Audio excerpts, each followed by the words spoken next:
Hello sa inyo! Gusto nyo bang malaman yung sikreto para magkaroon ng, alam nyo na, isang napakasaganang hardin? Well, may simple at sobrang epektibong paraan para dyan at yan yung pag-uusapan natin ngayon. Wow! Tingnan nyo nga to.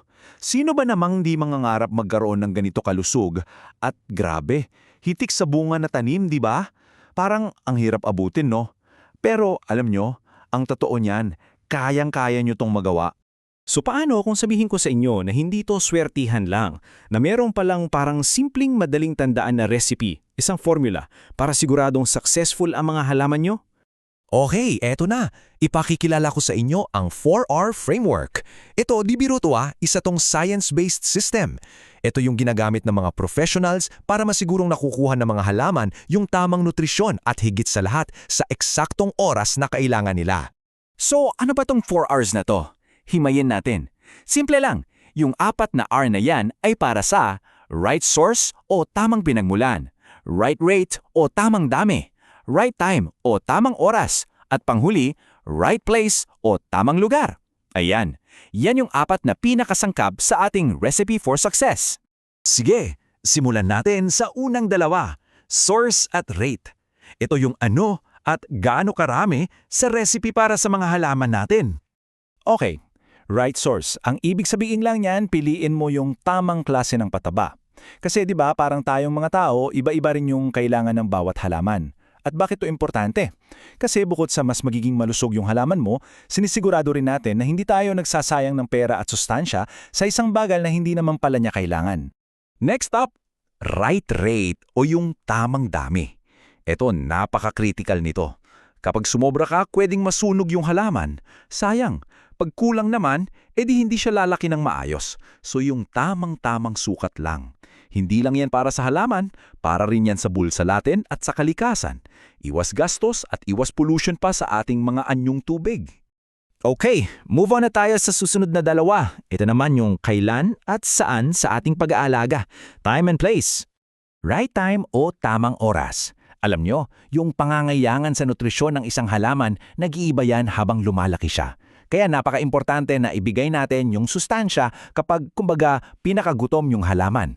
Kasi pag ganon, masusulit niya yung bawat patak. At ang resulta, mas magagandang bulaklak at mas maraming bunga.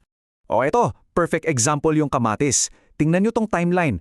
From seedling stage sa day 14 hanggang sa mamunga na siya sa day 98, may mga specific na stages talaga kung kailan siya nangangailangan ng extra tulong sa nutrisyon. Timing is everything, inga nga. At ang panhuli sa ating 4 Rs, right place o tamang lugar. Bakit to sobrang critical? Kasi dito natin sinisigurado na bawat butil ng pataba, diretso sa ugat, walang tapon. Kaya naman, mas mabilis yung epekto at syempre, mas tipid tayo sa abono. At para maging specific tayo, sabi dito sa gabay natin, ang tamang lugar, malapit sa dulo ng mga ugat. Tapos, ibaon mo ng mga 2.5 centimeters. Yan ay halos 1 pulgada lang. Ganon ka-espesifiko para siguradong aabot sa kailangan. Okay, tama na sa mga konsepto. Gawin na nating practical to. Eto na yung hands-on guide nyo kung paano to gagawin sa totoong buhay. At eto yung pinakagusto ko rito. Hindi mo kailangan ng mga mamahaling gamit. Isang ordinaryong kutsara o kaya tulad ng nakikita nyo dyan, isang takip lang ng bote ng tubig. Sapat na para masukat mo yung tamang dami. Sobrang practical at simple lang sundan, di ba?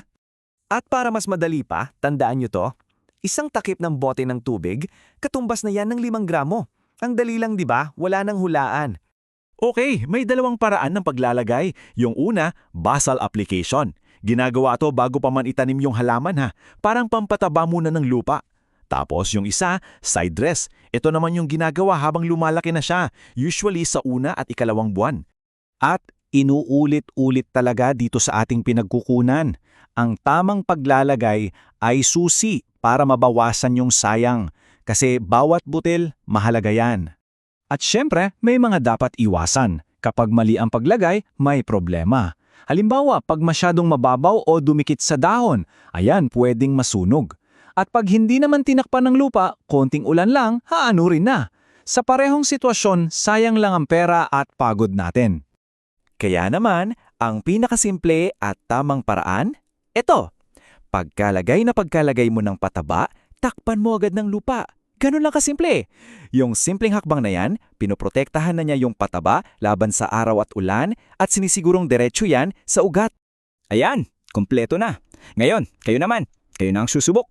Oras na para gamitin ang 4 R's sa sarili niyong bakuran o hardin.